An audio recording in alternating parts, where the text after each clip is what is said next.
Alors voici le récapitulatif des différents tests à effectuer. Donc on teste un entier n qui est, je le rappelle, inférieur à 100. Donc cet entier-là va s'écrire sous la forme du, d comme la dizaine et u comme l'unité. À cet entier n donné, on va effectuer les tests de la façon suivante. Les premiers tests effectués vont être les tests des unités.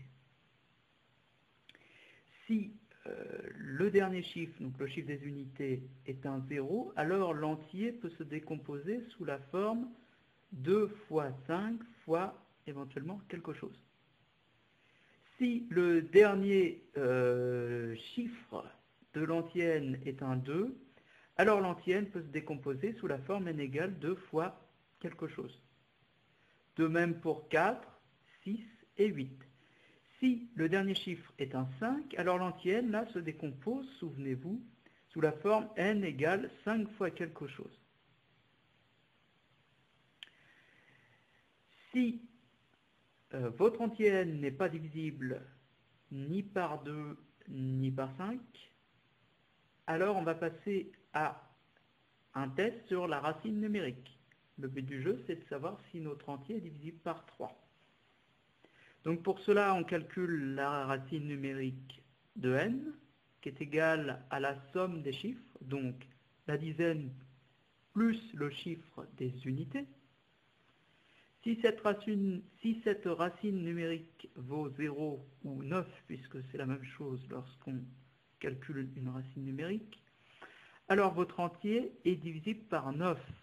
Il peut donc s'écrire sous la forme n égale 3 fois 3 fois éventuellement. De même ici, si la racine numérique vaut 3, votre entier pourra se décomposer de la façon n égale 3 fois éventuellement quelque chose. La même chose ici pour 6, à la différence près que votre entier, dans ce cas-là, se décompose sous la forme n égale 2 fois 3 fois éventuellement quelque chose. Lorsqu'on a testé les unités et la racine numérique, on teste à présent, on réalise du moins un test sur les dizaines retranchées du double des unités. C'est le critère de divisibilité par 7 qui est en jeu ici. Alors, si les dizaines moins le double des unités est égal à 0, alors 0 étant divisible par 7, votre entier l'est également, et on peut réécrire n sous la forme n égale 7 fois éventuellement quelque chose. De même pour 7, qui est divisible par 7, de même pour 14, 21, etc. Alors, ceci étant dit, on va pouvoir passer à des exemples. Donc, premier exemple ici, ça va être l'entier 73. Donc, je vais écrire tout au tableau, mais le but pour vous est tout de même de faire toute cette gymnastique-là mentalement. Donc, essayez de visualiser 73 dans votre tête.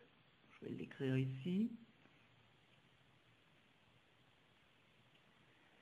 Alors, lorsque vous visualisez 73, essayez de visualiser directement les unités.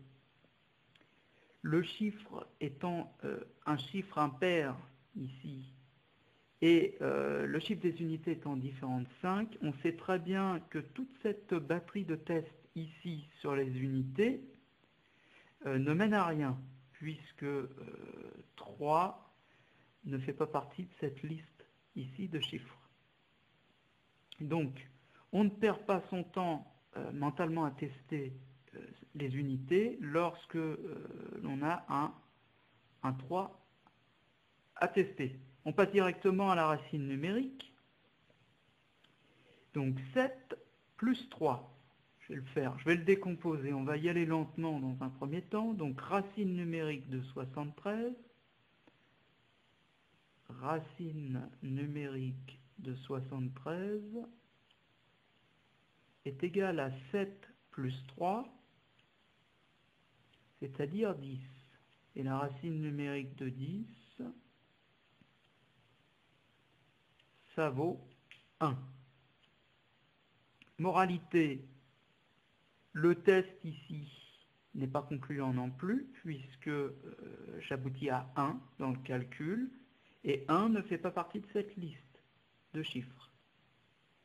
Donc, 73 n'est pas divisible par 3.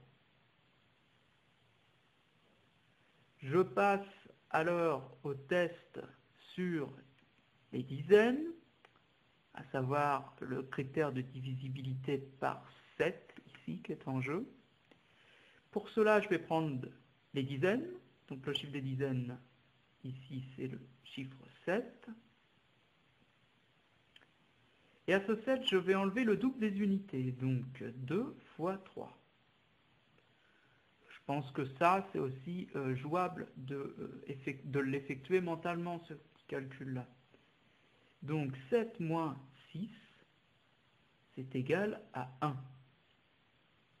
1 n'est pas divisible par 7, donc cet entier-là ne l'est pas non plus. Il n'est pas divisible par 7. Je récapitule. Cet entier n'est pas divisible ni par 2 ni par 5.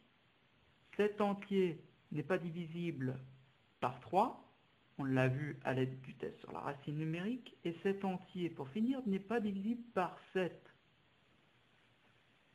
À ce stade, c'est fini. La conclusion qui s'impose, c'est que cet entier-là n'est pas décomposable, ou plutôt que cet entier-là est premier. Effectivement, n peut être décomposé uniquement sous la forme n égale 73, ou 73 fois 1, si ça vous fait plaisir. Alors, on va en prendre un autre exemple à présent. L'entier n égale 36.